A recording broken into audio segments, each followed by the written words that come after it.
सभी साथियों, आज हम रेखा गणित यानी ज्यामिति ज्योमेट्री का जो काम है उसके बारे में जान रहे हैं। इसको मैं बता रहा हूँ। इसमें कई चीज़ें छोटी छोटी चीज़ें हैं जो व्यक्ति की स्पष्ट नहीं होती तो उसको दिक्कत आती है। तो हर चीज़ इसमें स्पष्ट कर रहा हूँ।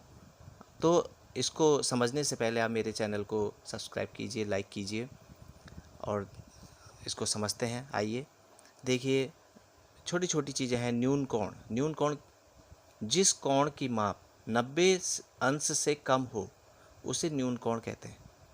जिस कोण की माप 90 अंश से कम हो उसे न्यून कोण कहते हैं। आपने देखा होगा चांदे में, तो 90 अंश की स्थिति जो होती है हमारी, ये 90 अंश का कोण है। इससे छोटे जो कोण बनेंगे वो न्यून कोण कहलाएंगे। इसी तरह से देखिए, अधिक कोण, जो कोण हमारे 90 से ज़्यादा के होंगे और 180 से कम हो उसे अधिक कोण कहेंगे। यानी 180 से कम हो और 90 से ज़्यादा। तो इसको भी स्पष्ट कर लेते हैं। देखिए, एक सरल रेखा और ये एक 90 अंश, यानी हमारे अधिक कोण इनके बीच में बनेंगे। यानी 90 से बड़ा और 180 से छोटा, उसे क्या कहेंगे? अधिक कोण। ठीक है। अगला देखिए, समकोण। जिस कोण की माप 90 अंश हो उसे समकोण कहते हैं। ठीक है। जिस कोण की माप 180 हो उससे सरल कोण का हो या ऋजु कोण का हो, दोनों एक ही चीज़ है। यानी हमारी एक सीधी रेखा पे बना कोण, यानी सीधी रेखा में ये जो कोण बनता है ये 180 अंश का बनता है, इसको बोलते हैं ऋजु कोण। ठीक। ऐसी वृत्त कोण, जिस कोण की माप 180 से अधिक हो तथा 360 से कम हो उसे वृत्त कोण कहते हैं। अगला है संपूर्ण कोण। जिस कोण की माप 360 अंश हो उसे पूर्ण कोण या संपूर्ण कोण कहते हैं। इसको देखिए, यानी एक रेखा है, इसके ये पूरा जो कोण बना है ये 360 अंश का बना है। ठीक है। तो ये संपूर्ण कोण कहलाएगा। अब पूरक कोण और संपूरक कोण के बारे में जानते हैं। देखिए, पूरक कोण और संपूरक कोण, जहाँ पर दो कोण हैं, जैसे कोण x और कोण y, ये दोनों अपने अपने इनके मान हैं, इन दोनों को जोड़ते हैं और 90 अंश आता है तो वो पूरक कोण कहलाएगा। यानी कोण x तथा कोण y एक दूसरे के पूरक होते हैं। जैसे कोण x धन कोण y करें तो 90 अंश, तो ये जिसमें ऐसा आ रहा है वो पूरक कोण होगा। ऐसी संपूरक कोण पहचान करनी है तो वहाँ पर 180 आना चाहिए। जैसे यहाँ 90 आ रहा था, वहाँ 180 आना चाहिए। देखिए, यानी कोण x तथा कोण y एक दूसरे के संपूरक होते हैं अगर इन दोनों को जोड़ें तो 180 अंश हो। ठीक है। अब देखिए कुछ बिंदु और अलग तरह के बता रहे हैं।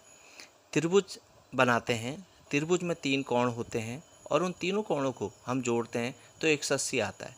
कैसा ही त्रिभुज हो, किसी तरह का त्रिभुज हो, उसके 3 कोणों को अगर हम जोड़ें तो हमेशा 180 अंश आता है। और ऐसी चतुर्भुज है तो चतुर्भुज के चारों कोणों को अगर हम जोड़ें तो 360 आता है।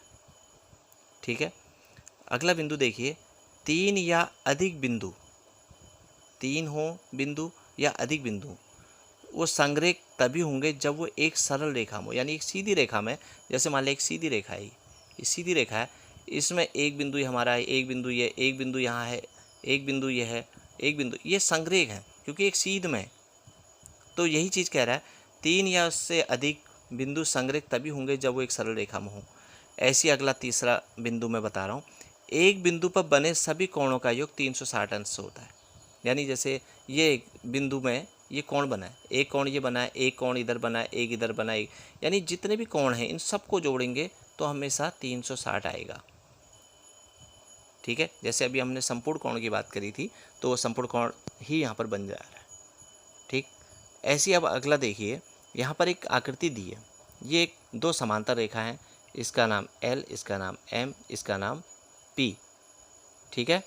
तो देखिए, ये समांतर रेखा हैं, इनको एक तिर्यक रेखा काट रही है। तो तिर्यक रेखा, यहाँ पर हमने इनकी जितनी जगह जो जो कोण बन रहे हैं उनके नंबर डाल दिए, 1 2 3 4 5 6 7 8।